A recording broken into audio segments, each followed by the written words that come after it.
Allez, salut tout le monde, j'espère que vous allez bien, la capture est bonne, elle est très bonne d'ailleurs, très belle qualité de capture.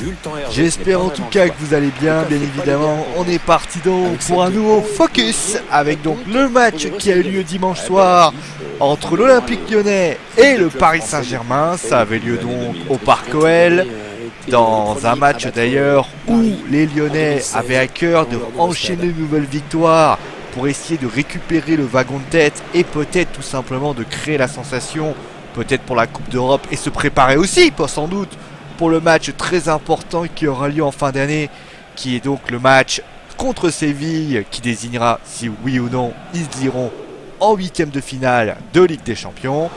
Mais également, on avait de l'autre côté le Paris Saint-Germain, le PSG qui avait réussi un sacré coup face à Arsenal, une très bonne prestation des Parisiens, qui a donc réussi une belle entame.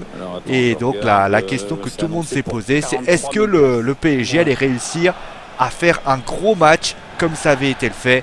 Eh bien il y a quelques instants. Alors vous avez pu le voir que Hatem Ben Arfa est titulaire dans ce match. Le PSG qui était encore amputé d'André Di Maria, blessé encore à nouveau, également Layvin Kurzawa qui était également absent, retour de Serge Aurier par rapport à l'affaire Serge Aurier qui avait refusé tout ça. Du côté de l'Olympique Lyonnais, surprise tout de même, Benoît Genesio avait pris la décision de ne pas titulariser Nabil Fekir.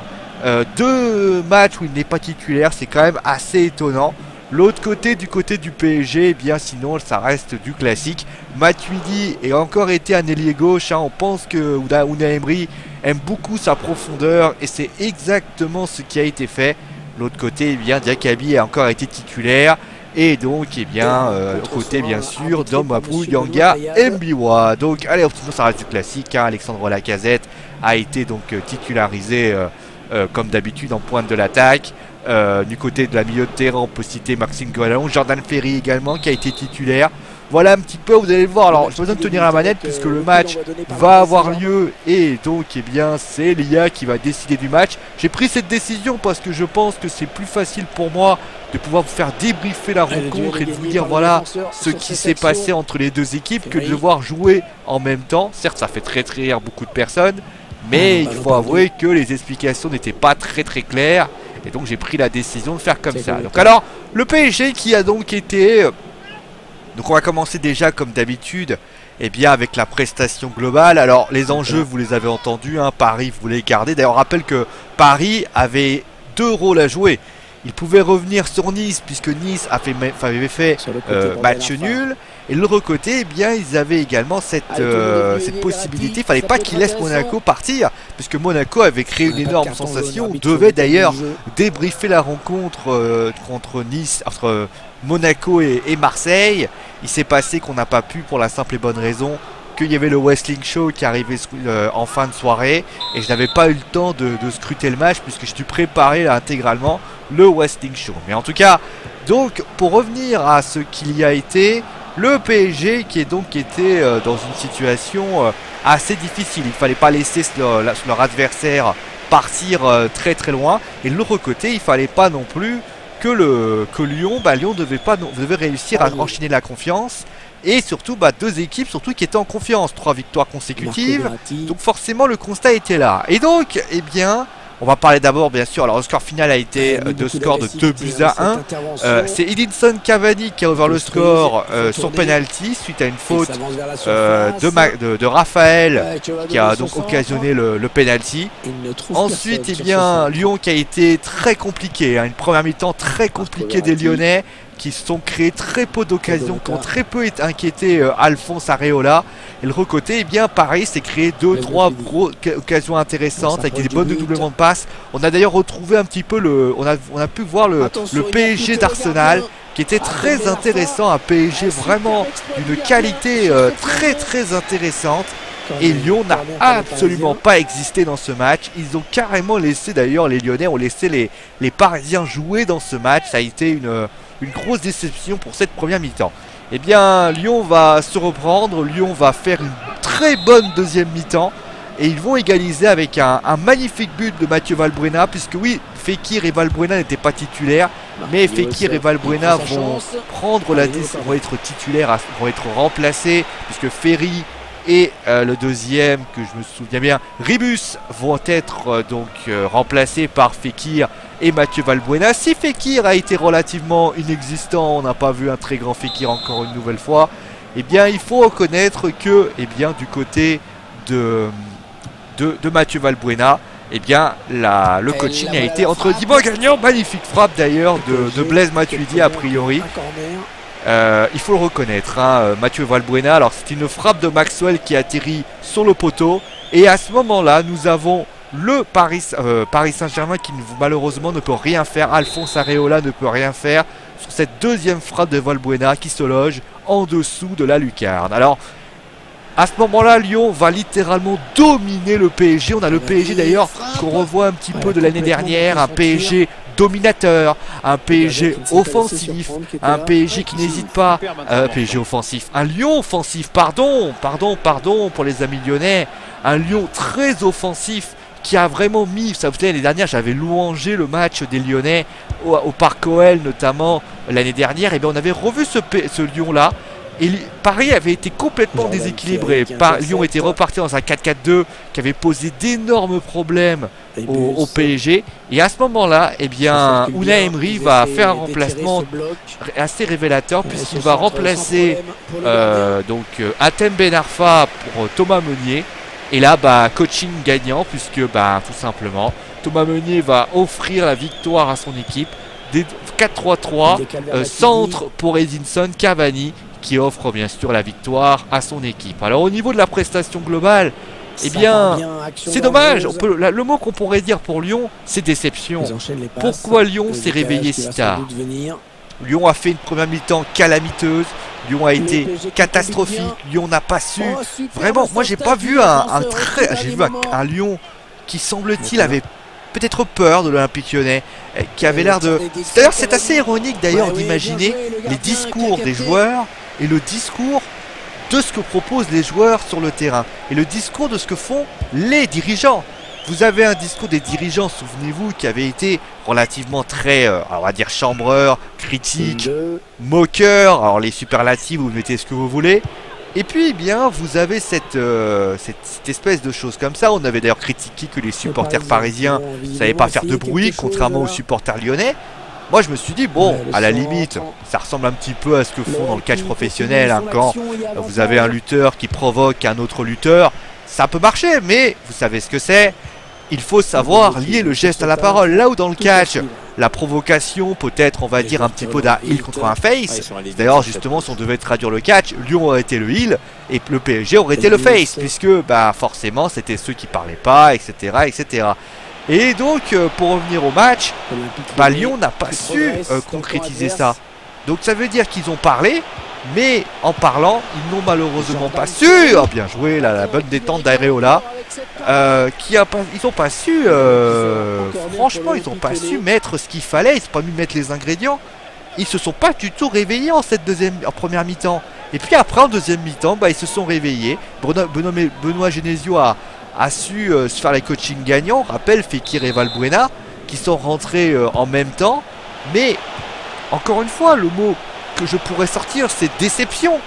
Pourquoi se réveiller si tard? S'ils avaient fait la même s'ils avaient fait... Oh, joli! Magnifique frappe de... c'est qui? Alors attendez... c'est Alexandre Lacazette. D'ailleurs, on en parlera d'Alexandre Lacazette qui a fait ce magnifique frappe enroulée d'Alexandre Lacazette. On va le voir là. Allez, frappe enroulée. Elle est belle, hein, la frappe d'Alexandre Lacazette là. Alors la frappe de Valbuena, pour ceux qui n'ont pas vu le match, elle est en haut à gauche, hein, en haut à droite pour information. Magnifique tête de Serge Aurier d'ailleurs. Alors pour revenir au... Voilà, pourquoi Lyon s'est réveillé si tard? C'est pas un problème physique, puisque Lyon et Paris ont joué... En plus, Lyon a joué un jour plus tôt que le Paris Saint-Germain. Paris, il manquait des éléments. Di Maria, Kurzawa. Ben Arfa était un petit peu en attente de mes formes. D'ailleurs, on a vu un Ben Arfa dire je suis complètement mort à la 45e minute. Et d'ailleurs, on en parlera d'Hatem Ben Arfa parce qu'il va falloir quand même scruter les performances de l'ancien Lyonnais, Marseillais et du nouveau château. Mais c'est évident que la prestation des Parisiens, et bien en première mi-temps, a totalement été là. Mais Lyon n'a pas joué. Et quand Lyon n'a pas joué, ça a permis au PSG de bien poser son jeu, d'être vraiment très dominateur. Le PSG a fait tout simplement le match qu'ils avaient à faire. Et c'est Lyon qui n'a pas su se réveiller. Ils se réveillent en deuxième mi-temps. Et forcément, alors ils égalisent, c'est super. Mais dans leur temps fort, ils n'ont pas su marquer ce second but. En plus, c'est pas vraiment des actions chaudes. Souvent, ils ont réussi, les Parisiens, notamment, je pense qu'il y a une histoire aussi d'expérience. Les Parisiens ont su accélérer, ont su vraiment... on fait le 4-3-3, on fait le dos rond. Et quand Unai Emery est repassé sur un 4-3-3, il a complètement muselé le système de Benoît Genesio. Et d'ailleurs, on peut le dire, hein, c'était vraiment un contre-système parce que finalement, le PSG a tout bonnement bien sorti le grand jeu. Le PSG a été là, carton jaune pour Moutar Diakaby. D'ailleurs, très très bon hier, hein, Diakaby, qui a été intéressant, qui a vraiment essayé parce que c'est vrai que c'est pas évident. D'ailleurs, face à Edinson Cavani qui a été très remuant, et bien Diakaby a quand même fait le job, il faut quand même le reconnaître. Et puis bah voilà, pour ainsi dire, ce qu'on pouvait dire sur l'Olympique Lyonnais. Le regret de l'Olympique Lyonnais, on va le dire, c'est simplement que les Lyonnais ne se sont pas plus réveillés que ça. Ils auraient dû se réveiller à la première minute, faire comme l'année dernière. Là, le PSG a eu le temps de poser leur jeu. Alors après, la question que tout le monde se pose, c'est est-ce qu'il y avait penalty, est-ce qu'il n'y avait pas penalty? Je pense que il y avait quand même un penalty, il y a quand même une petite action qui pourrait être peut-être litigieuse, mais bon, ça se siffle. Après, beaucoup de personnes d'ailleurs ont vu que Rudy Buquet a bien aidé le PSG, notamment sur une frappe de la casette. Rudy Buquet se trouve au milieu. L'arbitre est là aussi, hein, ce n'est pas un mec transparent. Et forcément, eh bien, quand un joueur se retrouve avec l'arbitre, forcément, c'est des choses qui peuvent arriver. Voilà. Mais bon, voilà un petit peu ce qu'on pouvait dire. Par rapport à tout ça. Bon, ensuite pour ce qui s'agit, d'ailleurs à noter d'ailleurs une petite nervosité du PSG qui a pris quand même pas mal de cartons, notamment Blaise Matuidi. Alors voilà, peut-être que là où ça peut être litigieux dans ce match, c'est peut-être Blaise Matuidi, parce que Blaise a été, je trouve, assez nerveux dans ce match. Il a fait beaucoup de fautes, notamment bon, il prend carton jaune après, mais il y a ce coup de coude qu'il met.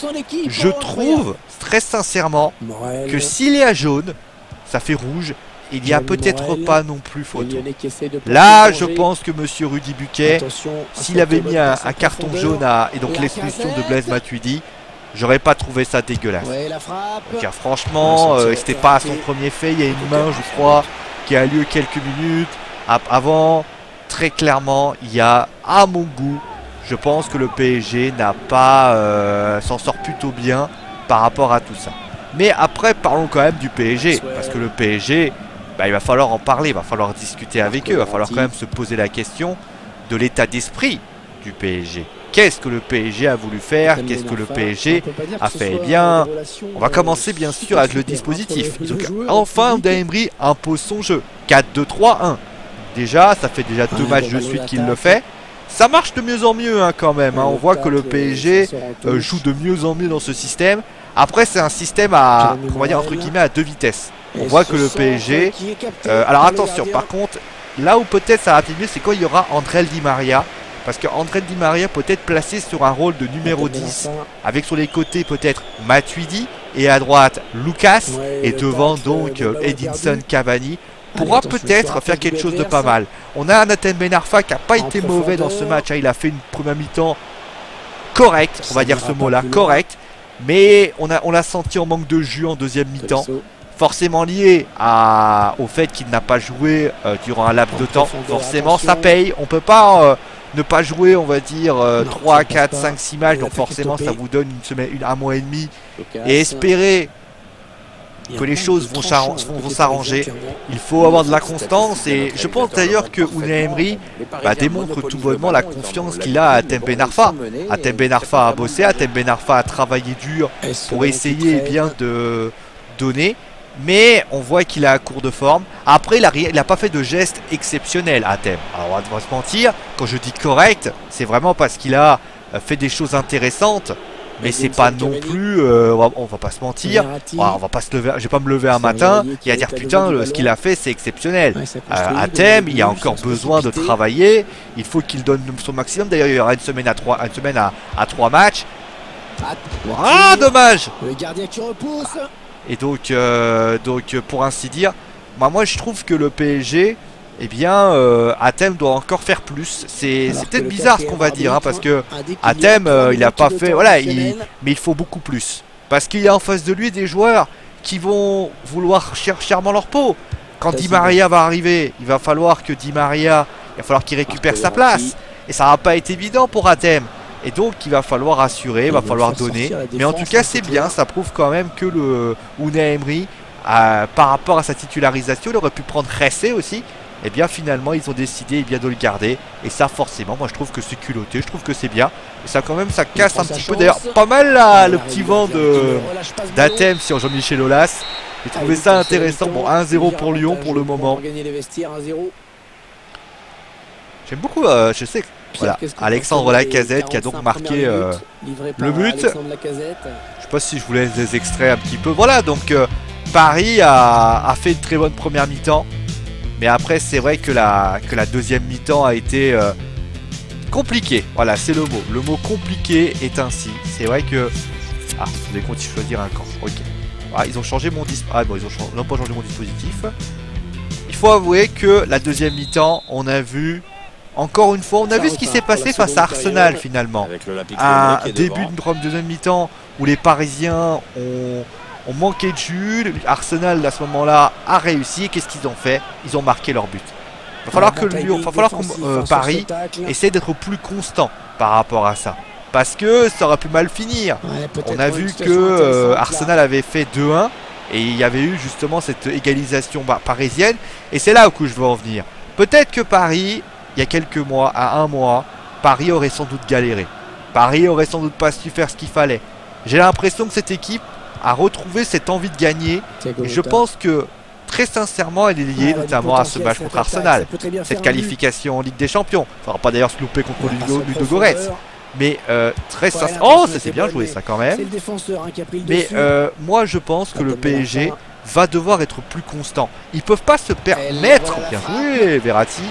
Ils ne peuvent pas se permettre de faire des loupés comme ça. C'est-à-dire des moments où voilà, ils jouent plus. Alors certes, Lyon a accéléré. Mais d'ailleurs, on l'a vu, hein, Unai Emery a tout de suite. C'est là qu'on voit vraiment la capacité d'un entraîneur de savoir modifier le dispositif de son équipe quand on sent que son équipe n'est pas là. Et ça, franchement, j'ai envie de dire bravo à lui quand même, parce que ça prouve quand même la capacité qu'il a, ce mec, à pouvoir y aller. Donc après, bon bah il y a eu ce deuxième but. D'ailleurs Paris qui a joué en contre hein, quand même, un contre fulgurant. D'ailleurs qui ressemble un peu à ce que fait Unai Emery, c'est-à-dire beaucoup de rapidité. On a vu un Thomas Meunier aller vite, un Serge Aurier aller vite. Beaucoup de joueurs d'ailleurs sur les côtés d'ailleurs. J'ai remarqué Serge Aurier a beaucoup centré. C'est bien, ça commence à arriver. Il fallait peut-être un peu de temps. C'est vrai qu'il y avait cette trêve internationale qui n'a pas fait du bien. Mais il y avait aussi notamment la Coupe du Monde. La Coupe d'Europe, pardon, la Coupe d'Europe et la Copa América qui a fait que malheureusement Unai Emery n'avait pas réussi encore à travailler. Là, il a réussi. Et attention quand même, parce que ce qu'ils ont fait à Arsenal, ils pourront peut-être le faire face à des équipes beaucoup plus cotées. Et notamment, Lyon a peut-être eu peur. Peut-être que Lyon s'est dit, ils vont peut-être mieux rester prudents. Ils ont joué très bas les Lyonnais. Et malheureusement, quand on joue très très bas, attention à l'Areola.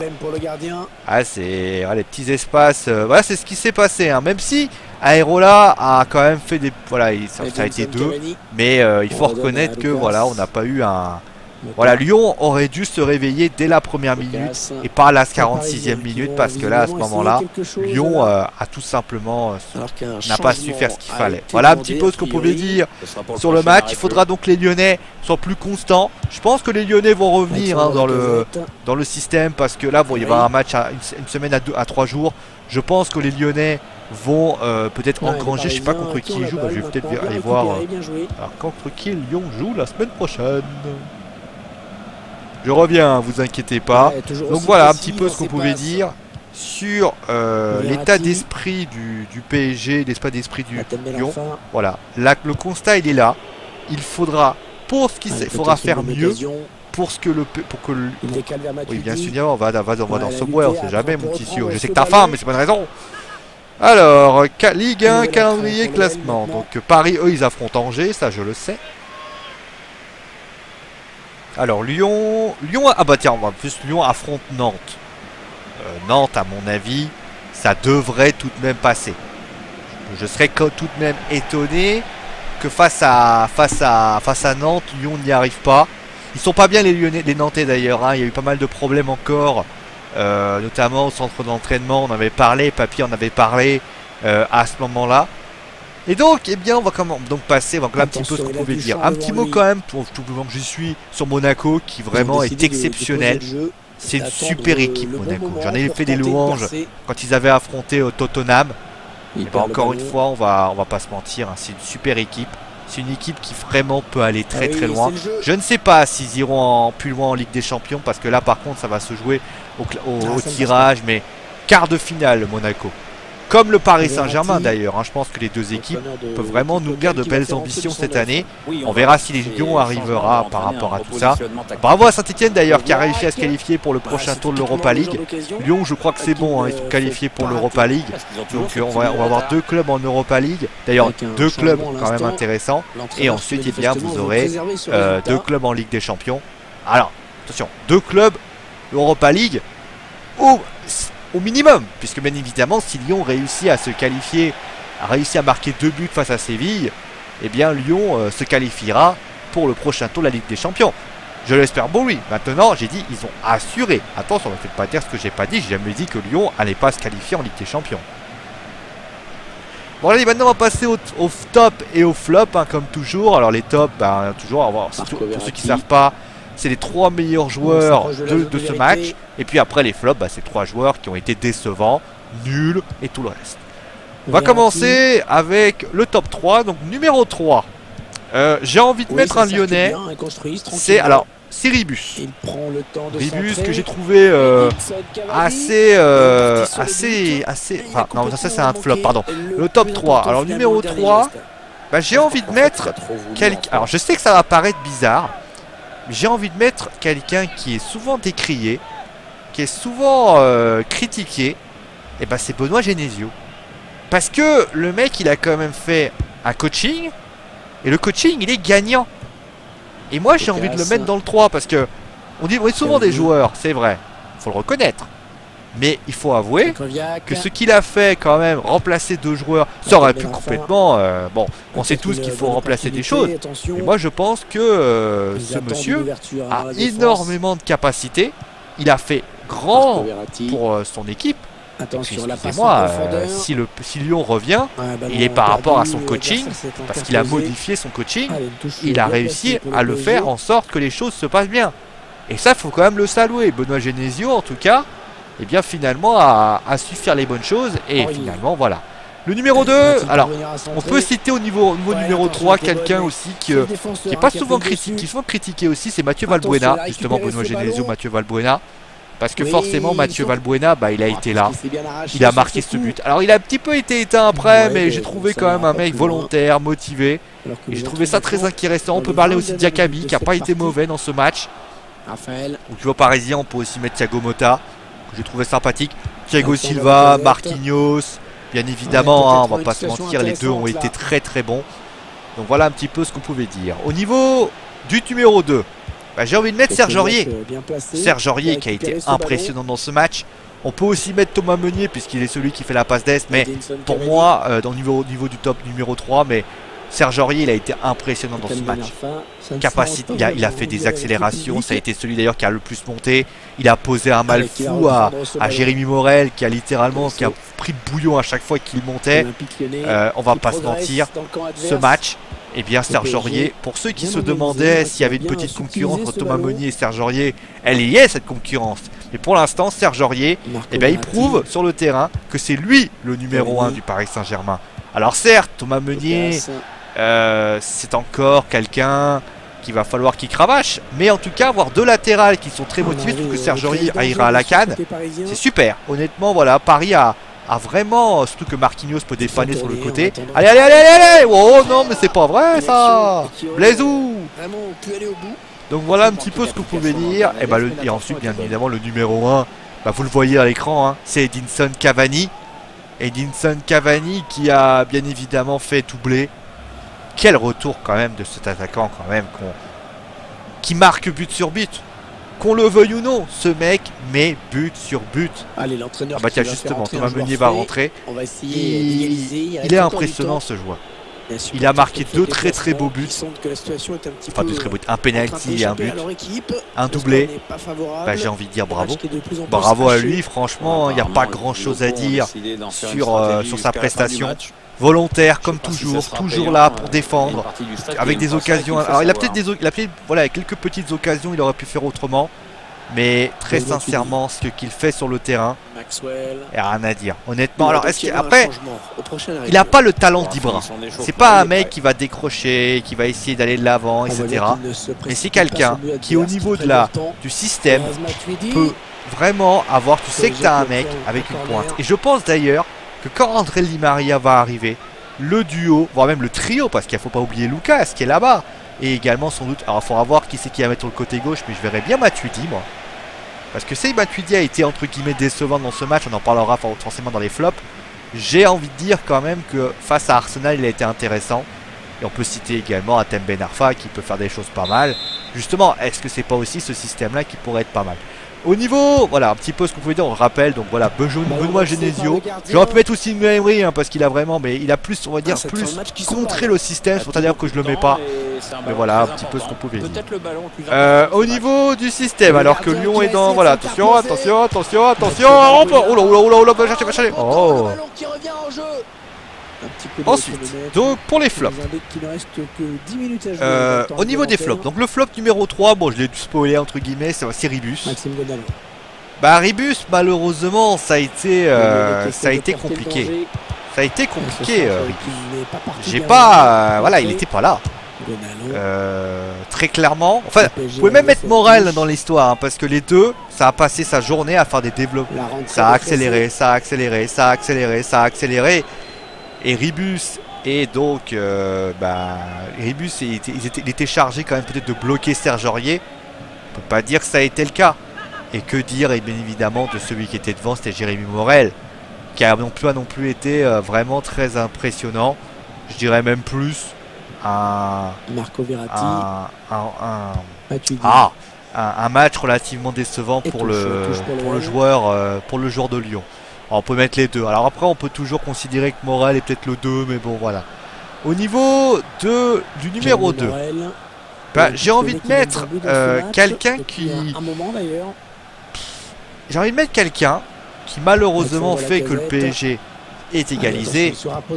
C'est Maxwell. Maxwell qui... Oh joli. Maxwell qui... Je vous préviens, je joue pas. Hein. Les mains sont là. Hein. Je peux vous garantir que je joue pas. Hein. Maxwell, parce que malheureusement c'est lui qui fait que le but il marque. Ah, c'est malheureux pour lui parce que malheureusement il fait des erreurs monumentales. Il a fait, c'est vraiment dommage pour le petit parce que voilà, il a pas fait, il fait pas une mauvaise prestation en première mi-temps, mais il se fait bouffer, mais c'est d'une facilité mais déconcertante quoi. Limite tu te dis ok, bon bah écoute mon gars, tu peux déjà être sûr d'une chose. Bah, on va tout simplement attendre que ton tour de rein il a dû être exceptionnel. Mais tout ça pour dire que j'ai trouvé que du côté de la situation, j'ai trouvé un Maxwell voilà, relativement décevant et qui n'a pas été là malheureusement dans cette situation. Voilà un petit peu ce qu'on pouvait dire. Et le numéro 1, bah voilà, je vais mettre quelqu'un. Alors c'est plus top 1. Alors est-ce que c'est le... Alors c'est pas évident hein, vraiment de le mettre, mais ils sont nombreux. On peut citer par exemple, oh putain, Alexandre Lacazette, qui a été mais inexistant dans ce match.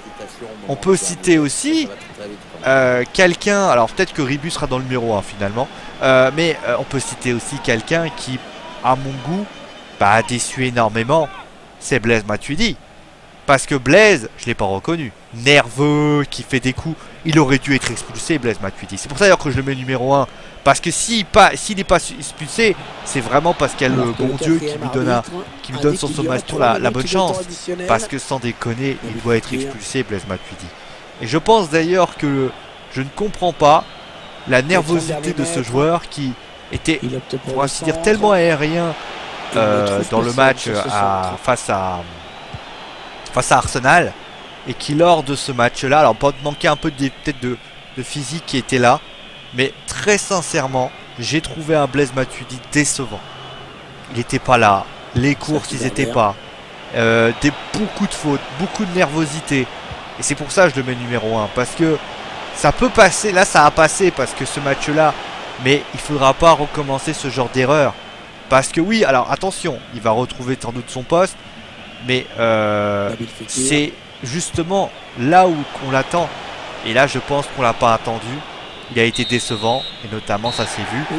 Et je pense que si Maxwell a galéré, Blaise Matuidi n'y est pas étranger non plus. Parce que Rachid Ghezal, voilà un petit peu ce qu'on pouvait dire. Voilà un petit peu ce qu'on pouvait dire sur le match. Donc, score final 2-1. Regret des Lyonnais d'être réveillés trop tard. Et puis de l'autre côté, eh bien, les Parisiens qui engrangent encore, qui font preuve de courage. C'est le mot, courage. En tout cas, moi, bien évidemment, j'ai trouvé ce match très intéressant. Plein d'enseignements dans ce match. Et j'espère sincèrement, en tout cas, qu'il vous a plu aussi. Alors, je sais que j'ai pas à vous mettre des liens parce que c'est compliqué. Mais en tout cas, moi, j'ai pris beaucoup de plaisir à regarder ce match. C'est rare quand même. Alors, justement, en parlant de plaisir, on va quand même parler de la semaine prochaine. Parce que je vous l'annonce, la semaine prochaine, on va quitter la France. Alors, il n'y aura pas de match. Il y a 2 journées du championnat. Il y a une journée en milieu de semaine. Mais on va pas s'en préoccuper. C'est un peu difficile pour moi de faire. Alors, je peux le faire comme la Ligue des Champions, c'est quand même important. Mais on va s'occuper du match qui va arriver ce week-end. Barcelone, alors je ne sais plus si c'est Barcelone-Real ou Real-Barça, ça va être le Classico espagnol. Donc ne loupez pas ce match-là, on va le débriefer comme d'habitude. On va débriefer cette rencontre en long, en large et en travers. On va vous dire je vais vous dire ce que j'en ai pensé. On va dire les ressentis que j'ai eus. En tout cas moi, ça m'a fait vraiment plaisir de vous avoir passé ce moment avec vous.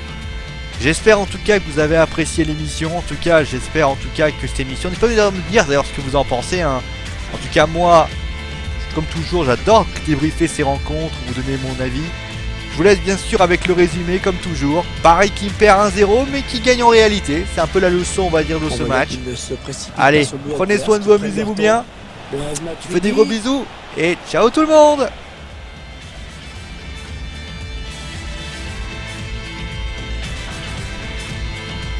Un match qui s'emballe. Le gardien qui va essayer de s'interposer. Mathieu Valbuena.